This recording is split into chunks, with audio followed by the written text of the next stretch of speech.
everybody. It's so wonderful to be here. Thank you so much to the African American Automotive Association and to Foxxtecca for having me. I'm so humbled. Those two panelists before me, I don't even know how to follow up on that. But yes, good afternoon. My name is Dalal Elsheikh. I'm an advanced experience designer in automotive. I've spent almost entirely my whole career in automotive design. Oftentimes people ask me, what is experience design in automotive? And it's kind of a tricky thing to explain, but basically I work in the intersection between the digital and the physical experience. So the screens that you see in your car, those apps that you're tapping on, as well as the digital lights that you'll see on the exterior if you're charging your vehicle and those are filling up. That's kind of what I do. So it's the design of the vehicle's interactive touch points. It encompasses everything that you touch and that you work with. I'm actually missing a clicker.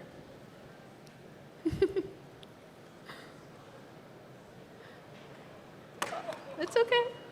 Thank you. So I remember the first time I was able to call myself a design professional. It was not that long ago. I actually had just graduated from Art Center College of Design in Pasadena, California. That's right outside of Los Angeles. With a master's degree in transportation design. This was still at the height of the COVID-19 pandemic. I believe it was 2021. I remember, it's on my diploma. We graduated over Zoom, which was unconventional. Now, Art Center doesn't do a traditional cap and gown anyway, but I was still graduating in the center of our 3-bedroom, 800 square foot apartment living room with me and my friends, instead of my family who was at home in New Jersey, but those roommates kind of became a different kind of family. Now, when I had joined my first company, I joined one of the oldest automakers in America as an advanced autonomous vehicle designer. It's an incredibly lofty title, so you can imagine as someone who hadn't had a real job before that. I think my job before that I was pouring frozen yogurt at Red Mango. So this was a big, big change for me. I was also moving to a new city. I had just moved from Los Angeles to Detroit, Michigan, where I lived for 2 years. And I remember joining this company and for the longest time not seeing anyone who looked like me. I think it took about another 1.5 years before I saw another designer of color or another black designer, and he was an intern from a local college. I was on this team, the physical experience team, sitting with people who had 5, 10, some 20 years of physical vehicle design experience. And I remember one meeting in particular when everyone was trying to ideate around the interior of this autonomous vehicle, especially around female riders. The question was, where would a woman want to put her purse? Now, I'm new, I'm green, I'm mostly terrified to give opinions. And this team, which was mostly comprised of white men, had ideated around shelves and compartments. And this is a shared vehicle, by the way. Think like an Uber or a Lyft or a Waymo autonomous. That maybe she would put her purse on a shelf, or it would be a compartment under her seat, or it's a hook, usually not too close to her. And I remember thinking to myself, all of these ideas are ridiculous. Why would I get into a shared vehicle and put my bag anywhere but on my lap? And in that moment, I didn't feel qualified to stand up, but the reality is I was probably the most qualified. I was a woman. I was someone who regularly took rideshare. I carried a bag, and on occasion, I did all 3 of those things at once. But I think I felt that I needed to sit there and really absorb and learn more, and then maybe one day I would be qualified enough to speak up. I should also mention that this team was incredible. They did nothing to make me feel that way. This was my own internal, personal struggle. I also want to add that oftentimes people of color, especially in spaces where the people around you don't look like you, can feel that way. It's hard to tell the gentleman with 20 years of automotive experience that he's wrong. I want you to consider some statistics that I've noticed firsthand. 50% of design education is made up of women. 50% of design students are women. but less than 20% of practicing industrial designers are women. And even less so, only 11% of design leadership roles are held by women. Now, one survey found that 21% of women of color felt that they couldn't be their true selves at work. Even more strikingly, that study found that over a third of women of color, somewhere between 28 and 44%, felt that they needed to downplay their race or ethnicity to succeed. We think about the psychological and emotional toll it takes to kind of hide who you are when you're at work. I remember feeling this way when I was at school. I was also the only black female industrial designer in my program. I was one of 2 women in my transportation design master's program. And I think of moments where professors had used racial slurs and defended themselves in front of my class. I think about moments where one professor called me aggressive because I didn't need his help in the wood shop. I was a TA and trained in the wood shop at the time. I don't know where he got the idea that I would need help. I want to give you a little bit of context about me specifically. My family comes from Sudan. It's the northeast African country where the Great Niles meet. And I have to mention, if there are any Sudanese people out there, that we have the largest number of pyramids in the world. Everyone thinks it's Egypt, but it's us, and it's important that I mention that anytime I bring up Sudan. Growing up, I was naturally shy, very timid. People always ask me, how did you get into automotive? I feel that that's a question that we only ask women, and I've been training myself to also not ask other women how they got into automotive, but I remember growing up in a very gendered household because I am Northeast African, this Arab community, this Muslim culture, and not really having this space to engage in anything car-related. I mean, my dad was working on cars, and my mom was cooking and cleaning and taking care of the house. And I remember my dad would always tell me anytime I ransacked his garage that I should be going off to help my mom or doing something more valuable with my time. He is very thankful now that I did not listen. But I'm heavily influenced by my Eastern cultural background, which emphasizes this adherence to social norms. And one of those things includes not speaking up or correcting someone older than you, someone more professional, someone with more experience, someone in a place of authority. And so I carried a lot of that through my education career and then well into the beginning of my career in automotive. Whereas in the West, it's actually expected that you speak up, that you give pushback. It's actually looked at as a way of engaging with the medium. Years later, I find myself leading a national primetime TV show on NBC centered around automotive design.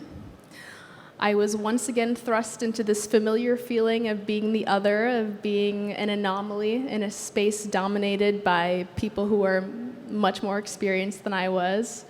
My co-hosts had years on their resumes of automotive media. Hertledge Eugene Jr. has years of drifting experience and car building. Rutledge Wood, massive resume of hosting television shows. In fact, he was on US Top Gear. So here I was, just a girl with a job, and they wanted me to participate. Yes, I was a kid fresh out of my first job who just loved to play with Hot Wheels, and that's us with Terry Crews, and I do have his phone number. Thank you for asking. This was an incredible opportunity I had before me to remind myself how I even got this gig. Of all the people on that stage, I was the only one with intimate knowledge of how the automotive vehicle is built and designed. You know, I was the only one who was in-house at a corporation, actually sketching and on the Wacom, working on a vehicle from inside and out. It wasn't my TV experience, it was my undeniable passion for the industry. It was the fact that on my days off and every weekend I was spending it at Cars and Coffee. I was taking photos of cars. I only bought a camera to take photos of cars. The things that I like to draw in my free time have always been cars. It was the fact that my internet presence was almost entirely dedicated to automotive design for years. I think people thought I was a man on Instagram because the only thing on my Instagram was cars.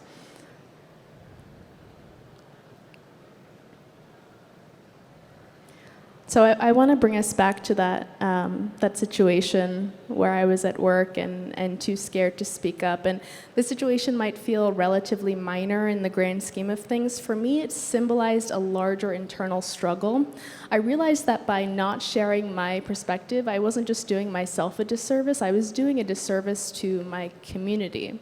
I was, in a way, failing this community of women who would eventually use this vehicle. It became profoundly evident to me that without deep personal understanding of a specific group, we can't really design for them. Now, in the design profession, we also have design researchers, those people who will go out and ask questions for the people that we're designing for. However, we also know that if you don't really identify with that community, you might not know what kinds of questions to ask, right? You might think that thorough user research can address the gap, but undeniably there's no amount of user research that can make up for that firsthand experience, that personal understanding.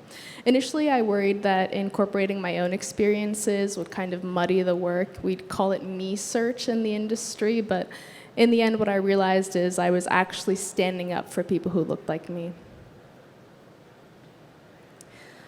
There's a common phrase in the industry called shrink it and pink it, and what this essentially means is when we take industrial designs that were essentially created for men and just make them a little bit smaller and throw maybe a pink or purple livery on it and assume that it will work for women. This approach is just scaling things down and adding a touch of pink and then marketing them to women. With around 80% of industrial designers and architects today being men, the field tends to employ a predominantly white male approach to problem solving. Thomas Wettelsberg notes in the Harvard Business Review, "Are you solving the right problems?" that truly creative solutions often arise from redefining the problem itself. Cars have no place for women riders to put their belongings, can then turn to a more expansive and empathetic question like, how can we make the ride more comfortable and more secure for women riders who carry personal belongings? And now that question encompasses more things than just purses, because not every woman carries one. This is how we can reframe these questions and have more holistic solutions. These problems, often subtle, impact women's lives every day. The impact can be relatively minor, struggling to reach a top shelf that was actually designed for a man. For example, irritating but not life-threatening, not like crashing a car whose safety tests don't account for women. The consequences of living in a world built around male data can actually be deadly. In the auto industry, this has had a particularly glaring overlook on women in vehicle design. Caroline Criado Perez, in her powerful book Invisible Women, sheds light on the history of the crash test dummy. Although the first male crash test dummy was introduced in 1951, it wasn't until 2011 that the US began using female crash test dummies. Why this can become very dangerous is as we build this vehicle architecture, when we are in crashes, I think someone mentioned earlier that there are more female drivers than men in America.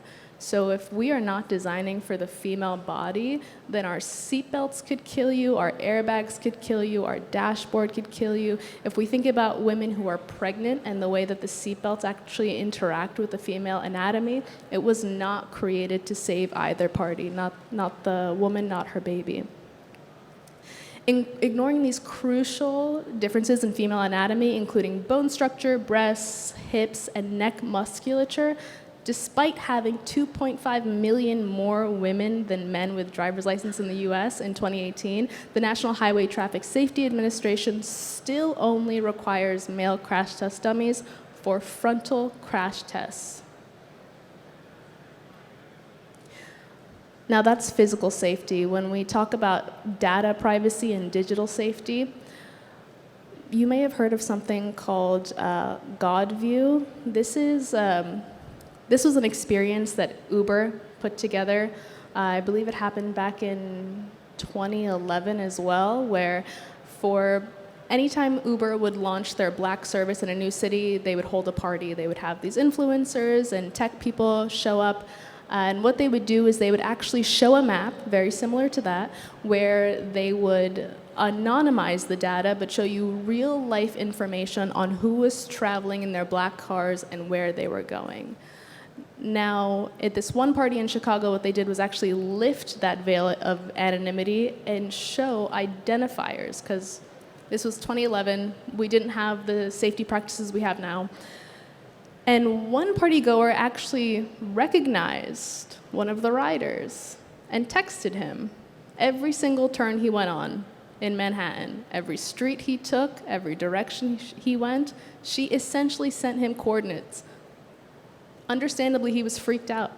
Did not take another Uber for, I think, another 3 years after that.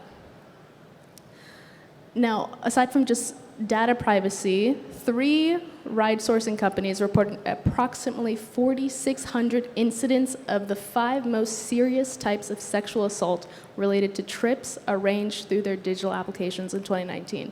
That's the only year that all 3 of them actually shared data. Now, we have to think about the data and physical privacy of especially our most vulnerable passengers, not just women, but we have to think about people who are otherly abled.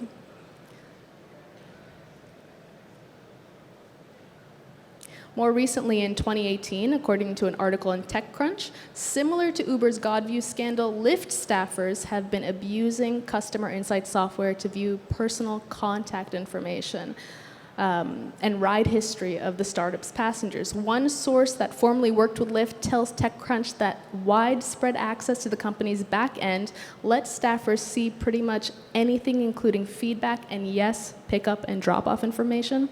When asked if staffers ranging from core team members to customer service reps abuse this privilege, the source says, "Hell yes, I definitely looked at my friend's ride history and looked at what drivers said about them, and I never got in trouble." Now, no information related to physical harm came from any of this data, but we can see how that could quickly escalate in that way. This brings me to a project that I wrote in 2021 for Dense Magazine. I'm from New Jersey, and this is a yearly magazine about New Jersey. What I wrote was a speculative piece about what would happen if we gave New Jersey's state troopers the possibility for autonomous vehicles. So rather than having people apprehending people on the road, we now have robots stopping other vehicles. Now, the problem with this is that the history of the New Jersey State Troopers actually came about because they wanted to deter how many African Americans were moving into these different neighborhoods. And the best way to do that was to stop them on the street and arrest them for various minor to major traffic violations. Given that autonomous vehicles sometimes struggle to detect individuals with darker skin tones today, a known algorithmic bias, I question how these biases could be exacerbated if technology were used on highway patrol. I repurposed current autonomous vehicle technologies like sensors, LiDAR, radar, typically used for maintaining speed and positioning, to instead now monitor and regulate pedestrian and vehicle occupant behavior. Something that's now happening in vehicle design is we have a ton of cameras on the outside of the vehicle, but we're also bringing cameras into the cabin, most of the times for your own safety, watching your pets, but we can see how this could easily become something much more sinister. This concept envisioned a future where machines, rather than human officers, perform traffic stops and enforcement actions. With the Internet of Things and connecting all devices and sharing data combined with algorithmic biases, policing could significantly impact transportation safety. And if we don't have the safety and the right to move about, then we don't really have the safety and the right to live. Culturally today, I am dedicated to ensuring that my identity as a Sudanese Muslim woman remains a vital part of my work. Inspired by the cars of Sudan and my first language being Arabic, I began a small project called Dalal Design Lab. It's an experiment with the intention of holding space for automotive enthusiasts from the Middle East and North African region, a demographic that is large and ever-present, especially in California and here in Michigan, California being where I live. but one without adequate design representation or shared space. Harakat, you can see here me and my co-founder Idris, was a culmination of that desire to create such a space. Harakat, which means movement in Arabic, is inspired by the vibrant car culture of the region. It's not inspired by the super expensive G-Wagons in Dubai with even more expensive license plates. No, this is about togetherness, being out in the desert, drinking your shai and qahwa on a rug. One thing that was incredibly beautiful about this event, we threw our very first one in Los Angeles at the Japanese Vintage Motoring Union in downtown in the Arts District. What was incredible about this event is we brought together two communities that don't always interact. We had a thriving Arabic and Sudanese community who maybe don't necessarily see themselves as automotive enthusiasts interacting with these incredible and curated vehicles, as well as these gearheads who could name you every Porsche chassis by chronological order, eating baklawa and having chai on these cultural cushions. So that was really, really an incredible sight. This brings me to my final point, paying it forward, especially to the next generation. Children, I believe, are quite literally the future. However, not every student has access to design education.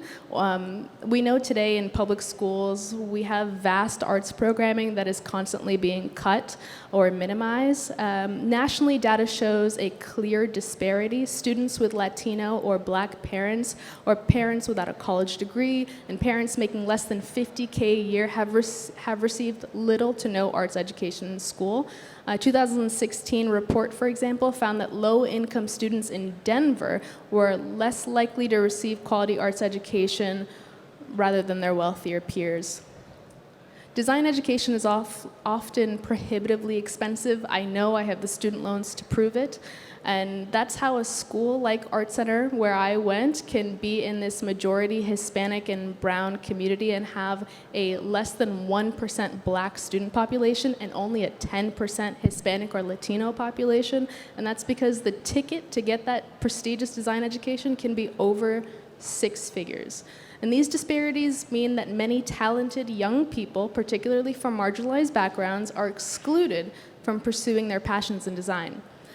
The field misses out on their invaluable perspectives, and it's our responsibility to change this. I am only here today because Black and brown people in my life believed in me enough and told me that I could pursue this education.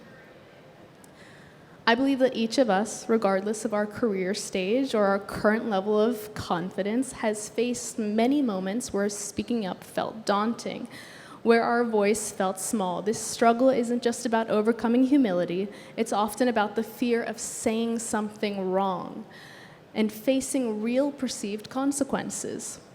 But I urge you to ask yourself, as you would in any dramatic moment before disaster strikes, what is the worst that could happen? Thank you.